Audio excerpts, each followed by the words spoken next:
बीकानेर का जहां पर एटीएम लूट की वारदातें लगातार सामने आ रही है, लगातार अलग अलग तस्वीरें सामने आ रही है। और ऐसा एक मामला सामने आया है श्री डूंगरगढ़ इलाके का, जहां पर एक युवक एटीएम लूटने की नाकाम कोशिश करता है। एटीएम लूट की वारदात सीसीटीवी कैमरे में कैद हो जाती है। तस्वीरों में आप देखिए किस तरीके से एक नकाबपोश युवक एटीएम में दाखिल होता है और पैसे निकालने की कोशिश करता है। युवक हर तरकीब अपनाता है, हर पैतरे अपनाता है, लेकिन पैसे निकालने में नाकाम रहता है और फिर यहां से चंपत हो जाता है।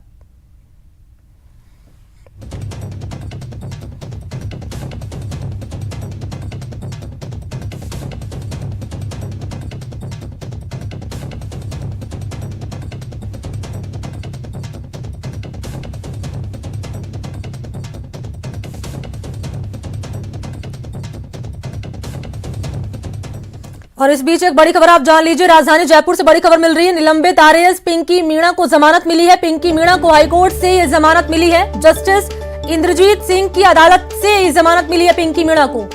और पिंकी मीणा के अधिवक्ताओं ने तर्क दिया है कोर्ट में कि मामले में एसीबी चालान पेश कर चुकी है, ऐसे में कोई अनुसंधान शेष नहीं रह गया। पिंकी से कोई राशि भी प्राप्त नहीं हुई है। इस मामले में महिला है, 3 महीने से जेल में है। अधिवक्ता कुणाल जैमन ने उनकी पैरवी की है इस मामले को लेकर।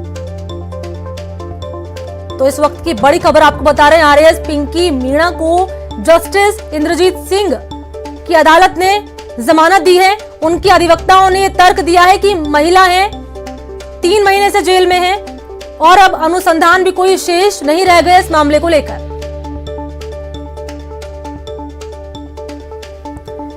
चलिए एक और बड़ी खबर जान लीजिए। कोरोना के बढ़ते केस के मद्देनजर एक अहम फैसला लिया गया है। राजस्थान में धारा 144 की जो अवधि है उसको बढ़ा दिया गया है। बड़ी खबर आपको बता रहे हैं। 22 मार्च से 21 अप्रैल तक धारा 144 राजस्थान में लगा दी गई है। जिला कलेक्टर को धारा 144 लगाने के अधिकार दिए गए हैं और ये आदेश जारी किए हैं गृह विभाग ने।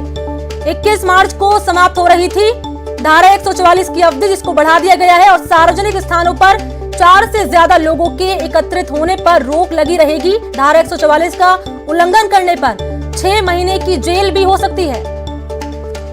तो लगातार ज्यादा जानकारी देंगे सहयोगी प्रेम। धारा 144 की अवधि को बढ़ा दिया गया है और क्या कुछ गाइडलाइंस जारी की गई सरकार की तरफ से? देखिए मनी, मैं आपको बताना चाहूंगा, प्रदेश में नाइट कर्फ्यू लगाने की कवायद के बीच गहलोत सरकार ने आज बड़ा अहम निर्णय लिया है और राज्य के गृह विभाग ने आधिकारिक आदेश जारी कर दिए हैं, जिसके मुताबिक अब जिला कलेक्टरों को अपने अपने जिलों में धारा 144 लगाने की पावर मिल गई है। इस धारा के तहत 4 से अधिक व्यक्ति हैं, सार्वजनिक स्थानों पर एकत्रित नहीं हो सकते और धारा का उल्लंघन करने पर 6 महीने की सजा हो सकती है। दरअसल जिस तरह प्रदेश में कोरोना महामारी बढ़ रही है, उसी के मद्देनजर गहलोत सरकार ने यह अहम निर्णय लिया है। इसकी कवायद काफी दिनों से चल रही थी, लेकिन चूंकि अब जो पहले धारा 144 लगाई थी उसकी अवधि 21 मार्च को समाप्त हो रही थी। ऐसी स्थिति में सरकार ने जिला कलेक्टर को अवधि समाप्त होने से पूर्व ही पावर प्रदान कर दी है। अब कलेक्टर अपने अपने जिलों में अपने हिसाब से धारा 144 लगा सकते हैं। जी प्रेम, ऐसी कुछ जानकारी मिल रही है अगर केंद्र की तरफ से कोई बदलाव अगर किया जाता है, जिस तरीके से मामले सामने आ रहे हैं उसमें राजस्थान की अगर बात करें, वहां पर भी जो कोरोना के केस है वो भी चरम पर है। अगर केंद्र कोई अगर हस्तक्षेप करता है गाइडलाइंस में बदलाव को लेकर, तो इसको लेकर कुछ जानकारी मिल रही है? देखिए मनी, आपको मैं बताना चाहूंगा, केंद्रीय गृह मंत्रालय ने जो अपनी लास्ट गाइडलाइन जारी की थी उसमें स्पष्ट ये उल्लेख किया था कि सभी जो राज्य सरकार है वो अपने अपने हिसाब से गाइडलाइन लागू कर सकती है। केंद्र सरकार उसमें ज्यादा हस्तक्षेप नहीं करेगी। एक तरह से केंद्र सरकार ने राज्य सरकारों को ये पावर प्रदान कर दी थी।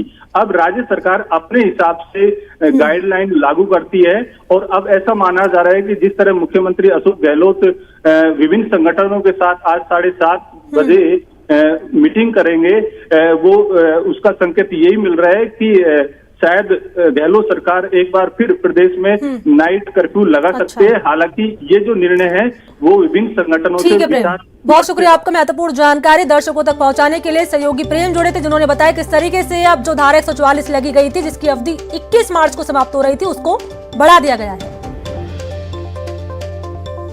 और अब